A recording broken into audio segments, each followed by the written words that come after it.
Omulungi yakumide kwanda Rose Media ije nkwanizo nakola nkobezo mumja na joto sakenga lumkwana subscribe nga toyenza nnyo bambi atata ndaba bambi subscribe nga teka notification bell bweteka videos nzoerenga oziraba mu budde mukwano video jimpeleka like ne comment teka otuberenga tutesa ku nsonga zino zonna naddala zino ezirume eggwanga bannange eggulu eryenkomeza oli ya Bobi Wine principal wamu ne mukyala we Barbie abantu babali bubi ku social media kakati nno ono omusajja gwe bayita kyuma kya Yesu yeyita kyuma kya Yesu simanyi kisa kya Yesu omusajja oyo simanyi kye yakola Bobi Wine oba Bobi Wine kye yamukola kubanga omusajja buli nnaku avaayo n'amuvuma ate nga yenno n'okuwemula muwemuzi musajja muzibu nnyo ku bintu byayogera eruwero Bobi Wine avuddeyo n'ayongera omukarakata tubadde tumanyi ensonga zino twaziggala omusajja talina bubi bwe yakola kubanga buli region gye yagendangamu yayogera olulimi abantu bayo lwe balina okutegeera no avuddeyo n'agamba yayongeza obusosoze ayogeza obukyayi talifuga Uganda ayogedde ebigambo bingi mukwano ebinyuma obyewulidde kugenda kuba nkuterayo vidiyo eyo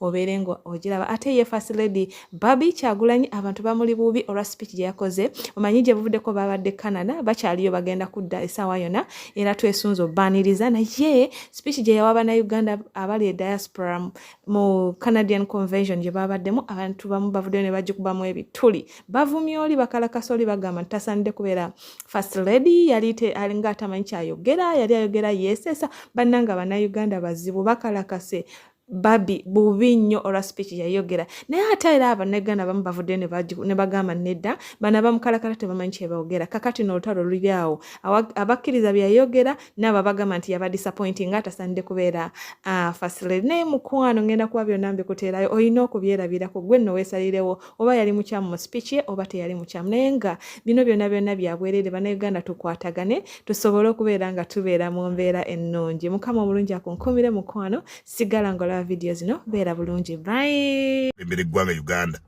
baganda be bana bazotekinga position nya mu parliament naye myaka 39 omukulembeze w'eggwanga gyakulemberedde Uganda mukazi we yekka ate yesimbye waabwe ne bano bagenze watali waabwe kuba abawano gombe waabwe mwefuna mu kyakuyiga ki Mwami Bobi Wine enteekateeka ze NRM sikusalawo okwo kubanga ffe tugamba NRM kale katukubireko we have what we call continuity leadership nga ne mukuru wo Nyanzi y'omu ku bagiteesa ebigambo eby'obusagwa eby'obusosoze bw'amawanga twalabye ekika ky'obukulembeze bwo era edyo bwekubikira togikubawo obukubi tolifuga ggwanga lino Uganda abakulimba bakulimbe abakulyako obusente babukuliyeko tolifuga ggwanga Uganda tosobola kwanga futa Museveni General Muhoozi is a general biruma nenga mazima nenga Bobi Wine okakasa General Muhoozi asobola okukwera sauti wotandikidde obusosozi bw'amawanga nga tonnaba nakufuuka ate bw'onoobeera naye ate nzisobosebwa nnyo kabutanyinizo ovuma abanyankole famire yonna abakazi babe banyankole owa Ediyawe owuwo owa Nyanzi n'abali banyankole kitaawe yali mulundi yali abeera wali Gomba ennaku ya kitaawe yamufuuwa obutaaba osobina okusereza Museveni bwagende Makere wakola comedy degree okukuka ministry ya comedy Bobi Wine kigenda kuma kigambo kyo nekankusomesa busomesa this is not comedy show Bobi Wine wali akububi mulu eji wasulanga musuweji wali bubi newe baze Katonda nti n'omuntu gw'ovuma ati ye commander in chief negola bakwatako then you were fool nisi jagala babulira mazima sirwa kalulu eggwanga ni waba tewali kalulu temulowoozayo eggwanga limugenda kukyusa lwa kalulu just tubateeka kifu ku maaso tubalage nti yes tubawadde eddembe mulonde that's the fact sirimba okukulembera eggwanga kyetaagisa omuntu ategeera ennyo nga timwami abategeera muli batono katuwe Museveni omukisa guno atukulembere tumuwa omukisa ku nene wetaffe ng'NRM agenda yaffe tulete General Muhoozi standby generator Malo okulembe tulete mutabanyi we. Extreme stand. Kulaga tuna n'ensi ya. Anyize. Tubyagala biwulira.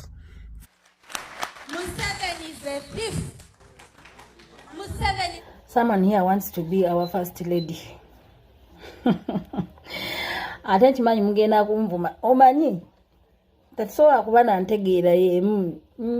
Tekisoboka. Entegeera zaffe za njawulo. Ate buli omu ategeera bibye. N'ategeera ebyekisiru y'amanyi ategeera. Bwe buzibu obuli ku ffe Bannayuganda. Naye ate abategeera eby'amagezi nabo gye bali. Kitegeera. Tasobola kuba ng'oyagala kurulinga ggwanga ddamba nga you can stand mu big number of people, in that big number of people, notandika ovuma omuntu, notandika provoking omuntu. Abanyini abantu abo boolaba bootuulamu notandika okuvuula omuntu. They are the same people abagenda okuyiwa ku last moment. Okitegeera.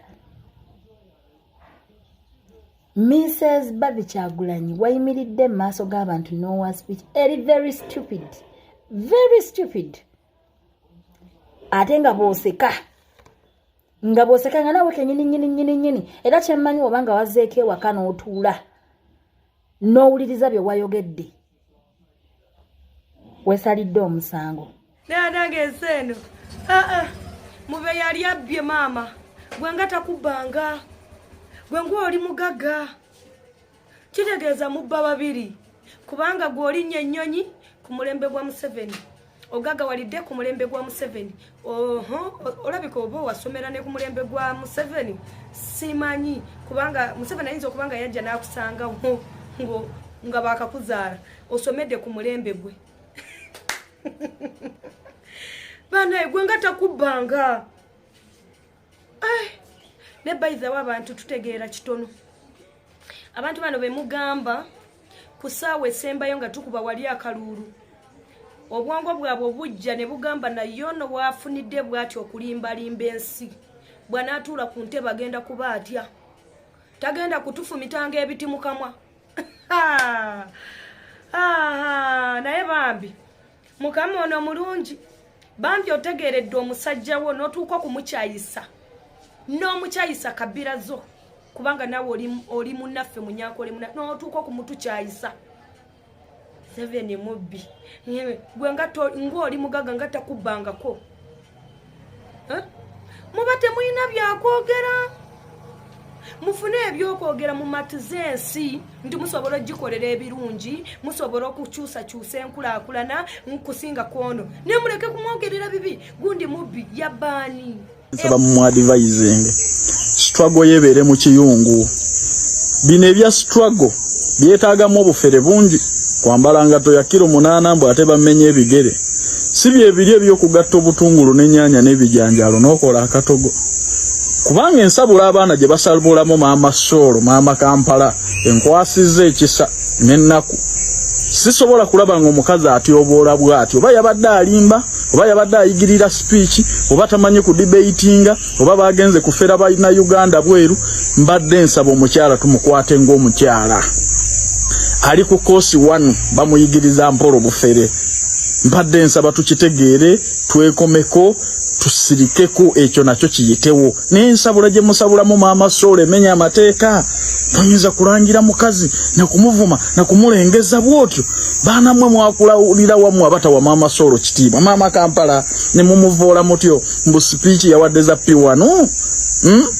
Ne mumubuuza ne Museveni kye yababba. Nga waneeno bwe baali pali mu struggle zaabwe ez'okubabba ettaka baali bagugulana na Buganda Land Board. Si Museveni. Abula abaana mumbuuliza maama Solo bibuuzo.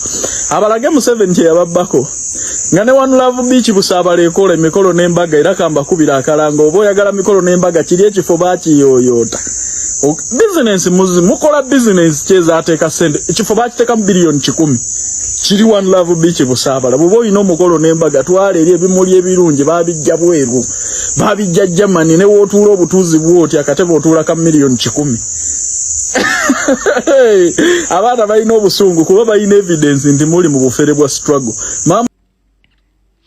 Tosobola kubeera ready 100% to give a public speech. Ne woba obadde kafulunga gwe bagamba oyo kafulu evo oyinza n'okusanga ng'oyagala nakwefukira ng'oluvayo bati ogamba bannaye kiwedde. You can never be 100% to give a public speech, just so you know. Paba mukufu obwali buzanyo. Can you even stand mu bantu 10 n'owa speech nga totunuddeeko mabbali totunuddeeko kapapula? Bane tusiimeko. Those connections that you see those people making, those people take the time and dedicate their whole entire life to get connections just so they can remove the dictator in power. You don't help them.